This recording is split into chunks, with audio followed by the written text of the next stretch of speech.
you've been able to do, you will test it and everything would work. You understand? So these are not, these are, I mean, even if you do not have access to a proper learning institution, right, you can still do all of these things practically in your comfort zone, in your comfort, such that when you are faced with real life and you have all of this equipment, you know what to do. Another thing we're doing, and this is the reason why we are partnering, with technical learning institutions. One thing that we offer in Artiskill, apart from the learning, is mentorship. We mentorship in over here in I mean, outside of Nigeria, they call it apprenticeship. So apprenticeship is also something that we offer, and this is open to all of our CWES students and all of those things. If you join Artiskill, these are some of the benefits that you get there. So we offer you apprenticeship. It means you, after learning, what you need to learn practically online, you actually go to some of these our partner institutions, and then you get to further. Because the truth of the matter is TVET is a continuous, learning thing. It's not something that you just learn and that's it. So you learn continuously, right? So that's it. So there are lots of, technical skills right now that, take hybrid role. There's so many. In fact, everything is hybrid, right? If you are a technical person, you also need to have a little bit of entrepreneurship skill. These are the things that we put together that we help develop in individuals in Artiskill to make them that seasoned, technical professionals that they ought to be. So I'd like to stop here and pass it back to our moderator, so that the next person. All right. Yeah. All right. Thank you very much, Lekon, for that wonderful presentation. Lekon is a very humble man, and he's benefited immensely from working in the TVET space. I would not like to expose him or loud it, but Lekon is doing well. You understand? So what we're trying to say, or what Lekon has said, is the opportunities that abound and how we are helping position the youths to be able to take advantage of this. Gone are the ancient apprenticeship system. What we are doing is bringing training that is world class for you. If you're learning from that roadside oga, his mistakes, which is not looking to improve on, you inherit his mistakes. And that's why the Nigerian TVET workers are not competitive worldwide. You're not competitive among your peers. We are the largest, most populous country in Africa, and we don't know why we should be importing technical and vocational workers from another countries. So we're going to be moving forward with this webinar, and I'm going to be introducing on the call now Mr. Dari. Like I did mention, Mr. Dari is a co-founder, and he is a seasoned HR professional. I mean, when I say seasoned, Mr. Dari is seasoned.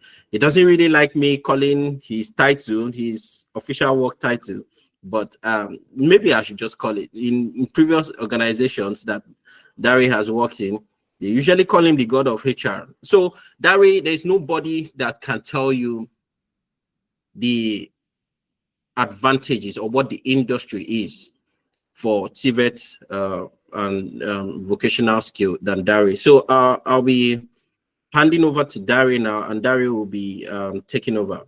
Thank you very much. All right, thank you very much, Tinle, for the kind words. A very warm welcome once again to all our participants.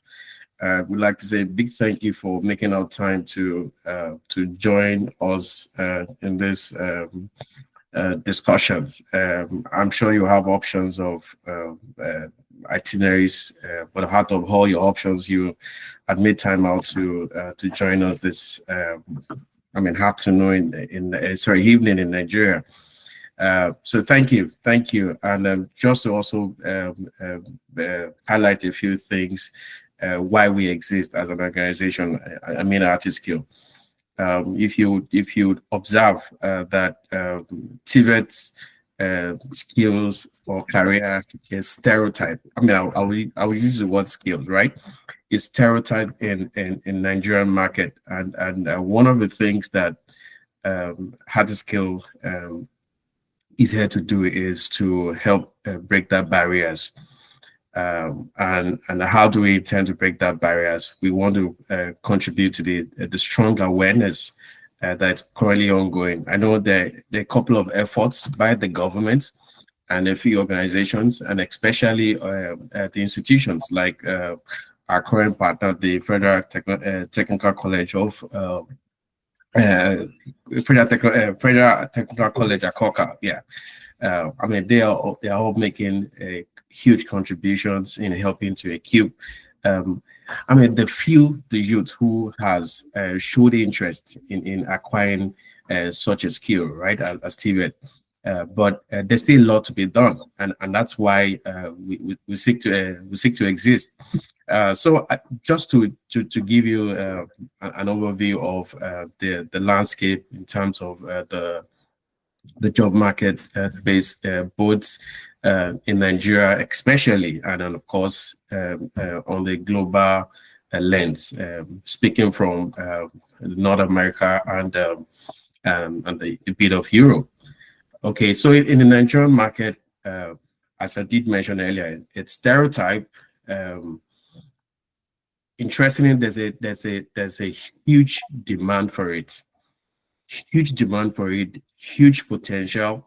However, because of the lack of structure, the lack of formal structure for that space, and that's why he has not gotten that level of prominence that he should get. And again, one of the reasons why we exist. I did mention earlier that there's been a bit of effort from both government and private sectors. I mean, to actually drive this. I personally know of a private initiative in somewhere around Ogun State who equip dozens of TVET students. And what led me to that, how I got to know them was in one of my financial services organizations where I worked.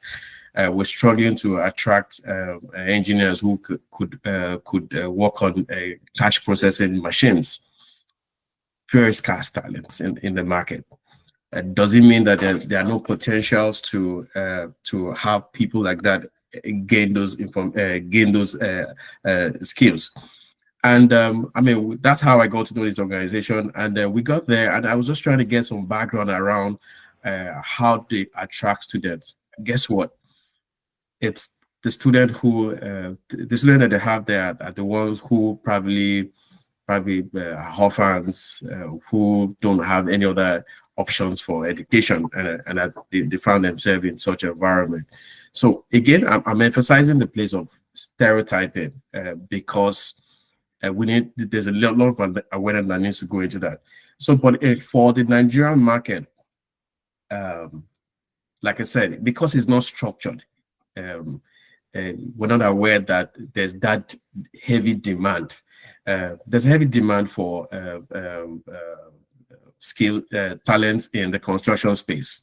Example, welders. There's a lot of construction work going on. It's places like Lagos, Port Harcourt, Abuja,